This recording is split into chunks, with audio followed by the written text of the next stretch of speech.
Kahit papakinggan nyo pa, you listen to the human teachers. No? Hindi natin ito mahalin kahit sa kanila. Or deep personal reflection and imagination using our heart and our mind. Yun yung sinasabi niya. Kasi nga po, nung binasa po natin ang talata, yung konteksto,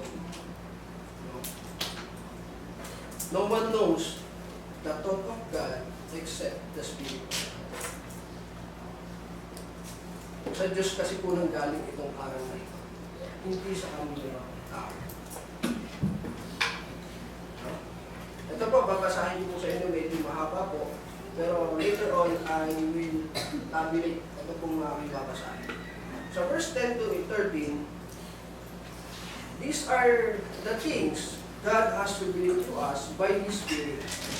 The Spirit searches all things, even the deep things of God. For who knows a person's thought except your own Spirit within them. In the same way, no one knows the thoughts of God except the Spirit of God.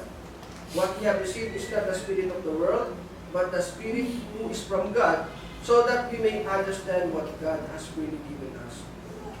This is what we speak, not in words taught by human wisdom, but in words taught by the Spirit, explaining spiritual realities with Spirit-taught words. Wala silang mentor na, halimbawa, kung hindi ako nagkakamali, si Plato, si Socrates, yan, may mga mentor yan eh. Tapos si Apostol Pablo, ang naging guru niya, siya'y, hindi pa, siya'y, ang guru niya,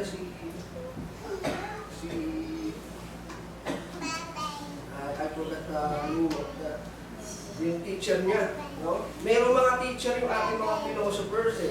Pero dito sinasabi niya Apostol Pablo na yung kung ano yung aming sinasabi, that this is what we speak, not in words taught by human wisdom,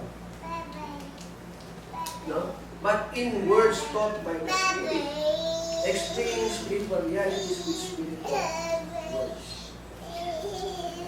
So the person without Spirit, so ito yung isang klase ng tao.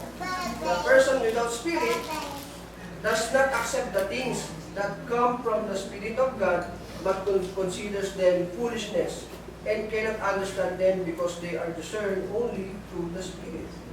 The Spirit, the person with the Spirit, ito naman yung pangalawang klase ng tao, makes judgment about all things, but such a person is not subject to merely human judgment, for who has known the mind of the Lord so as to instruct him?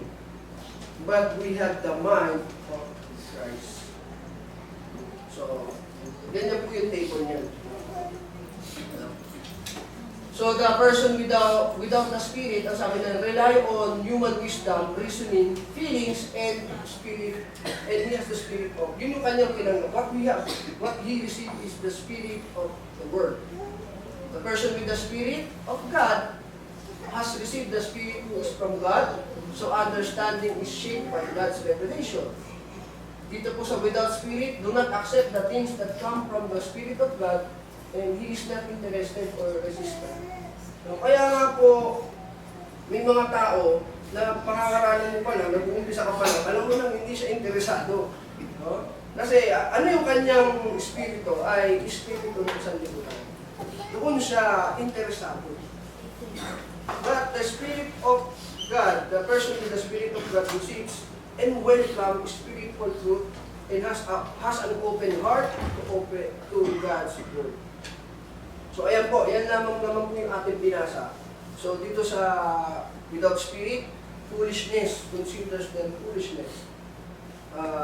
With the Spirit of God, sees them as a true, valuable, and wise. Even the world mocks them. The person without Spirit of God cannot understand them because they are spiritually discerned. May mga bagay kasing spiritual at hindi mo maiintindihan kung hindi mo binanggap ang Espiritu niya. Can understand the spiritual realities. Because the Spirit opens their heart, their minds and hearts. Siguro, bigyan din natin ng pag-aaral itong bagay na paano binubuksan ng Diyos ang puso ng tao pagdating sa mga katotohanan ng nasusulat sa Biblia. Bakit may mga taong spiritually discerned? Bakit may mga taong hindi bukas yung kanilang puso para i-welcome, para tanggapin yung salita ng Diyos? Bakit may ganun? So paano binubuksan ng Diyos ang puso ng isang tao? Kasi ang magiging katanungan ng iba, maaaring ang Diyos ba ay nagtatangi o pumipili lang ng taong kanyang bubuksan ng puso? Kaya maganda, pag-aralan din natin yung bagay na ito. Siguro, nasusunod natin ang pagkikita. Ito po, speaks and thinks using ideas taught by human wisdom. And dito naman po, speaks means using spiritual thought wisdom. Mabilisan na lang po natin. Ayan po, yung kasunod. Use only human standard to judge what is right, successful, or important. No? Yung mga taong mga mundo, iba ang definition nila when we say what is the meaning of successful. Ano ba ang successful? Pag ikaw ay makamundo, iba ang iyong definition of the person. The person with the Spirit of God makes judgment about all things, can discern what is truly from God and what is not. Often follows the crowd's judgment, is reshaped by public opinion. Kung madali ka lang masway kung ano yung public opinion, kung ano yung gusto na nakakarami, doon ka na rin.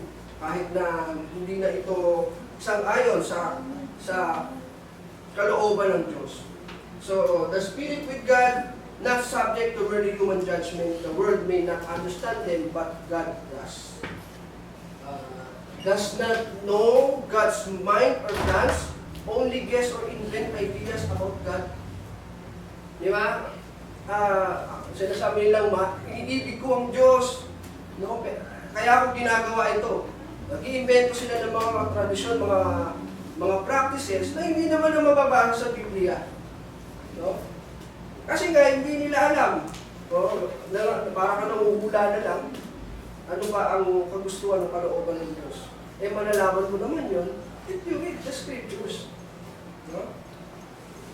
So, what we have, the mind of Christ, can begin to think God's thought up to him, especially through scriptures.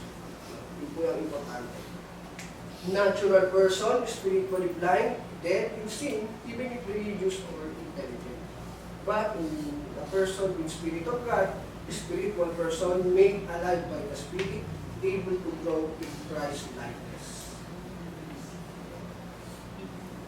So what God has prepared for those who love Him, ano po yun? Sabi dito sa 1 Corinthians chapter 2, verse 14 to 16, what we have received is not the spirit of the world, but the Spirit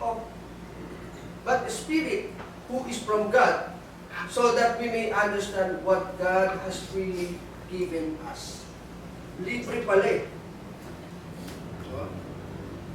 Ano itong bagay na ibinigay ng Diyos sa atin na libre?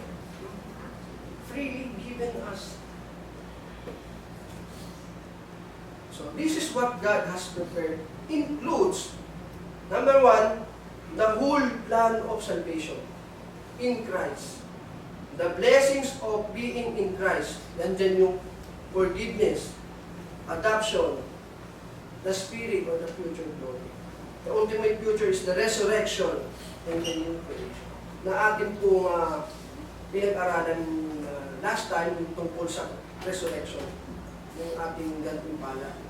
So not only in the 1 Corinthians book, kundi the entire Bible talks about the plan of salvation in Christ, the blessings in Christ, the resurrection. Yan po. Na libre naman pong ibinibigay ito sa atin kung tayo ay umiibig sa Kanya. So paano naman natin ibibigay ito?